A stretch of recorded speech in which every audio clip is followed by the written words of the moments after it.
Assalamualaikum dan selamat malam. Welcome back to channel. So malam ni kita akan teruskan belajar kita punya fundamental. So apakah lagi term ataupun segmen yang perlu anda tahu untuk tengok keadaan ekonomi, iaitu yang pertama yang tadi GDP, CPI, PPI, kita ada inflation, kita ada kata selepas PPI kita ada interest rate. Dan untuk yang hari kelima ni, malam kelima kita akan belajar mengenai unemployment ataupun dalam bahasa Melayu kita panggil kadar pengangguran. Tu kenapa penting data kadar pengangguran ni?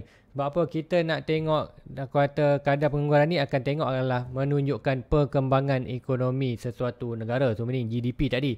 So kalau GDP kita merudum, ini kita tengok apa yang berlaku. GDP ni adalah berdasarkan company kita ada CPI, kita ada PPI. Sebenarnya ini akan menyebabkan another cycle. Cycle macam mana nanti Zul akan terangkan kenapa employment ni penting untuk anda kita tahu dan data dia. So let's go, kita pergi ke Zul punya board. Macam biasa untuk hari ni employment tak banyak pun Zul nak share kan. Zul share sikit-sikit saja, mungkin tak banyak pun, mungkin 10 minit saja. So untuk unemployment, untuk data dia kita nak tengok apakah implikasi inflasi employment ni. So pertama kali kita nak tengok adalah kita tahu GDP. So ekonomi adalah base country adalah GDP. Kita nak tengok GDP. Kita nak tengok GDP kita sihat ataupun tidak. Yang kita nak tengok adalah kita nak tengok GDP kita teruskan melakukan peningkatan. So untuk teruskan melakukan peningkatan kita perlukan kuartal kita punya inflation drop, interest rate rendah. Kemudian kita nak tengok dengan GDP ni kita nak tengok consumer ataupun producer perlu melakukan lagi naikkan kuartal supply. So meaning kita nak lebih banyak produk dijual, produk untuk producer, untuk penghilang lebih banyak buat produk, dan untuk consumer pun consumer boleh mampu beli. So bila mampu beli, producer mampu buat produk, producer.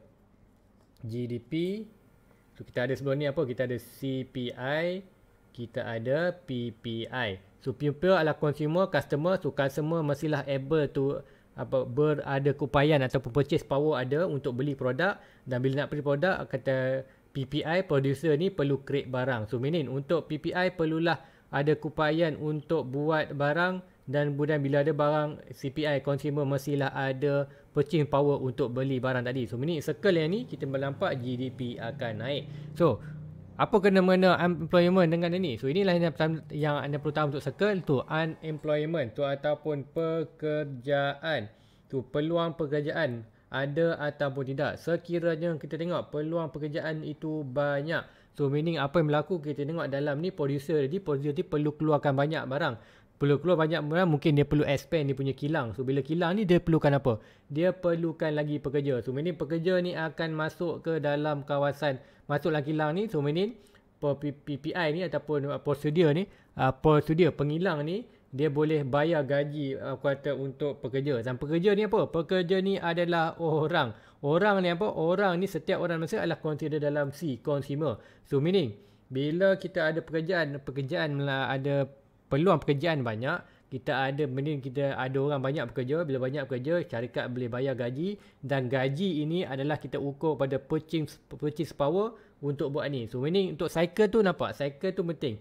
Kita ada pengilang buat barang, kemudian kita ada consumer yang nak beli barang. So meaning barang ni nak naik, barang ni permintaan naik. So meaning permintaan kita akan nampak purchasing power kat sini meningkat. Dengan posisi ni lebih nak create barang, dia perlu buat banyak lah, lebih banyak kilang, lebih apa semua branch yang banyak. So ini diperlukan manpower, dan manpower akan menyebabkan pekerjaan, data pekerjaan tinggi, dan pekerjaan tinggi ni akan menyebabkan setiap pekerja yang dapat kerja ni akan menyebabkan dia ada purchasing power dalam market. So nampak circle itu sihat.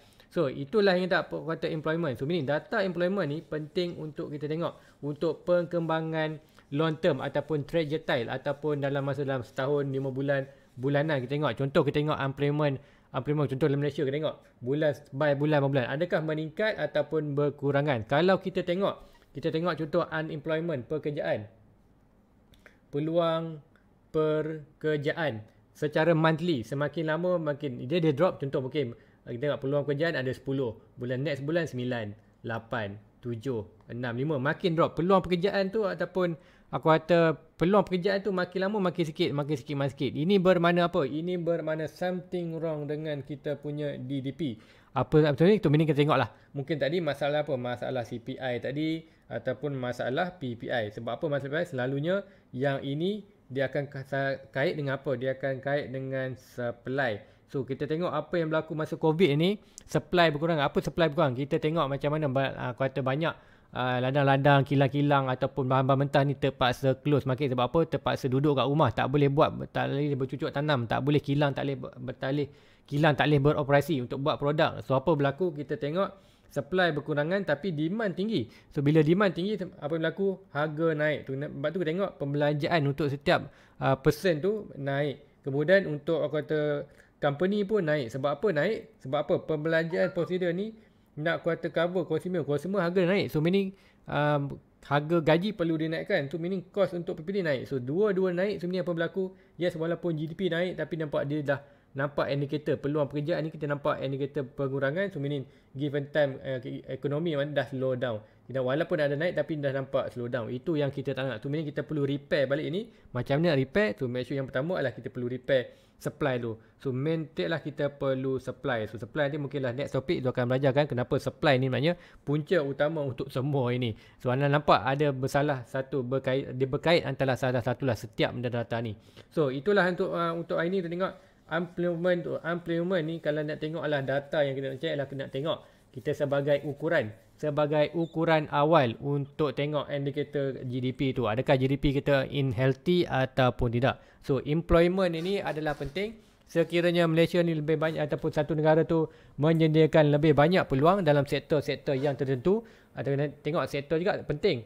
Tengok sektor peluang pekerjaan ni, sektor apa yang kata core ataupun sektor apa yang penting. Contoh mungkin sektor pengilang. Kalau sektor pengilangan ini nampaklah kita ada booming dalam market. Contoh kata sektor yang lain, sektor pertanian ke apa, so meaning good untuk kata food. Kalau kita ada sektor pekerjaan dalam pengilangan tinggi, meaning kita punya produk supply tu tak ada masalah. Meaning supply tu banyak. Kalau kita ada peluang pekerjaan tinggi dalam sektor pertanian, so meaning kita punya harga makanan akan lower. Sebab apa? Makanan tu banyak dan kita mean harga tu tak naik lah. Benda apa lagi? Dalam sektor tenaga, mungkin dalam kata banyak kata petroleum ke apa saja untuk tenaga ni, meaning kita cakap okay, kita mungkin jumpa tenaga baru, meaning kita dapat lagi dana, kita dapat lagi bahan-bahan mentah yang baru. So itulah data employment. Untuk secara kasarnya anda faham apakah pentingnya employment dan unemployment ni. So let's go, kita pergi sikit di data. Kita akan tengok Malaysia ni, tak banyak pun nak share kan, dia akan tengokkan ni.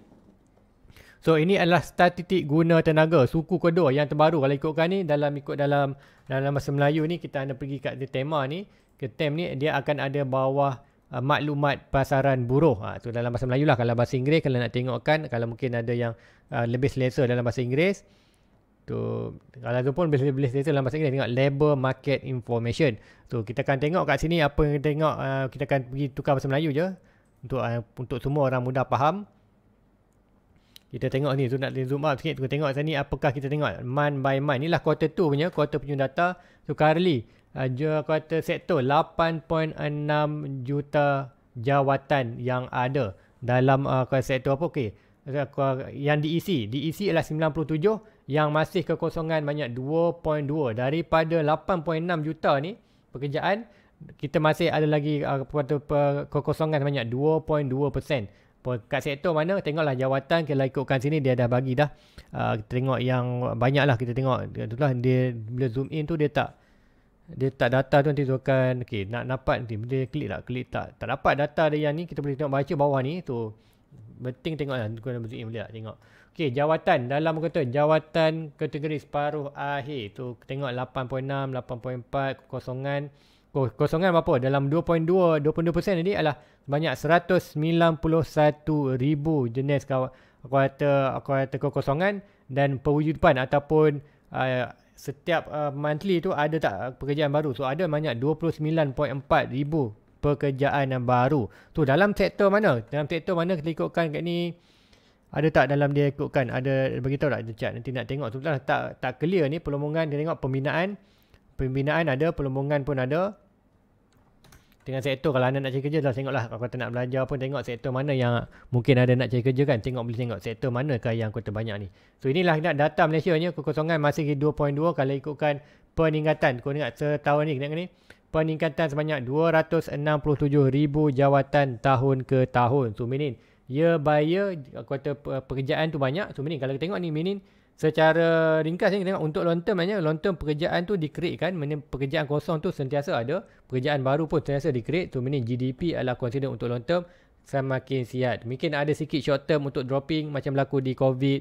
Untuk short term pun dekat dalam mungkin 1 tahun 2 tahun kita ada sedikit negatif, tapi untuk long term kita nampak still lagi ekonomi blooming untuk melakukan kenaikan. So itulah employment, walaupun aku kata tak ramai yang monitor employment, tapi data employment ni adalah data yang penting untuk kita tengok confirmation. Contoh government cakap okey, GDP kita sihat apa semua. Yes, memang sihat masa tu. Tapi kalau tengok, kalau macam tuan tadi, kalau employment kita kalau kita tengok apa maksud ni, kita tengok kadar aku kata penawaran kerja mungkin daripada 10, 9, 8. Kita tengok walaupun GDP kita naik, tapi kadar penawaran kerja itu berkurangan. Ini something wrong. Ini kita perlu settlekan isu tu. Kenapa kita punya aku kata kadar pengangguran tinggi? Walaupun ekonomi naik, tapi kenapa kadar pengangguran tinggi? Sebab apa? Kadar pengangguran tinggi ni akan efek yang mana macam dia ceritakan tadi. Kalau kita tak ada pekerja ni, tak ada kerja, mana dia tak dapat gaji. Tak ada gaji, ini dia tak ada purchasing power. Tak ada purchasing power, dia akan efek kepada aku kata prosedur. Ini penghilang buat keluar barang, tapi barang dia tak dijual. Meaning aku kata prosedur ni tak boleh buat barang baru lah. Barang yang ada pun tak jual. So ini apa berlaku? Slow down dalam ekonomi. So ini macam lagi GDP ni akan kita tengok, kita nak GDP kita, kena ekonomi kita terus booming. So booming ni kita perlu kontrol lah employment. Kita perlu naikkan naikkan kadar pekerjaan. So ini untuk kata investor dari luar ni, kita tengok Malaysia ni tengok dia punya kadar pekerjaan dia meningkat. Mana kata penawaran pekerjaan tu ni, meaning ekonomi ataupun apa saja syarikat dalam Malaysia ni buat, meaning keproduktif, meaning dia ada untung besar, dia boleh expand lagi. Meaning kata company perlukan pekerja. So bila perlu pekerja, ini bermakna tengok ekonomi dalam satu negara tu adalah sihat. So itu saja untuk kata unemployment ataupun pengangguran ataupun kadar pekerjaan atau penawaran buruh dalam negara tu. Kenapa penting untuk anda tahu juga, untuk kita tengok secara prediction untuk long term. Kalau kita tak buat something, kalau kita tengok contoh Malaysia ni, kadar penawaran kerja dia dropping. Tapi government cakap okey masih sihat, tapi tak ada pun kata plan untuk pulihkan balik tu. Meaning kalau tak buat juga tu, meaning nampak GDP tu akan slow down dan kita akan give worse lah. GDP akan meaning aku kata getting worse. Kalau dia dah nampak data tu, kita nampak data employment tu berkurangan tu, meaning kita boleh buat something. Tengok manakah aku kata dia punya punca dia disebabkan. Contoh yang itu paling dekat tenang, punca sebab apa? Punca adalah COVID. Banyak company close, banyak yang kena terpaksa diberhentikan kerja. Itulah nampak company tak boleh nak bayar gaji, so ini terpaksa berhentikan kerja, terpaksa close market. Nampak employment tu rendah. So ni kali ni dah pulih balik, COVID pun dah macam dah tak dengar dah. Ini company boleh naik balik, so ni kadar pekerjaan tu naik balik. So untuk short term mungkin kita tengok tu, tapi yang penting kita tengok untuk long term. Long term untuk tahun by tahun. Untuk di Malaysia kalau ikutkan ini, tahun by tahun kita tengok tadi adalah naiklah 267,000 per tahun. So untuk Malaysia secara long term GDP dia still lagi meningkat, tinggi atau tidak, tinggi atau banyak itu bergantung, tapi untuk long run memang still lagi berlaku peningkatan. So itulah untuk employment, walaupun kecil tapi sebenarnya implikasi ini besar dalam market. So guys, itu aja untuk malam ni. Thank you for like, subscribe. Next review nanti Zul akan terangkan another block fundamental. Zul tak dapat fikir Zul nak ajar apa. So nanti Zul akan terangkan. So video ni adalah video recording awal. So besok Zul akan buat untuk Zul akan plan pula apakah fundamental yang Zul nak ajarkan, tapi Zul mau explain kan. Zul akan terangkan terdetail. Contoh yang Zul nak terangkan sebelum ni, interest rate, apakah interest rate, macam mana berlaku interest rate, loan apa yang anda perlu buat. Kita akan tengok agak dolar, kalau dolar naik kenapa, kalau cakap kalau anda tak faham mungkin anda ada heran. Dolar naik tak bagus. Kenapa? Ikutkan mata wang naik mestilah bagus. Nanti tu akan explainkan kenapa dolar naik tapi tak bagus. Kenapa dolar naik tapi tak bagus untuk kata semua ekonomi akan berlaku kegawatan global krisis ekonomi lah kalau dolar terus melakukan penaikan. Nanti tu akan terangkan. Okay, itu aja untuk malam ni. Thank you for like, subscribe. Jumpa anda di next review fundamental punya pembelajaran. Assalamualaikum. Bye bye.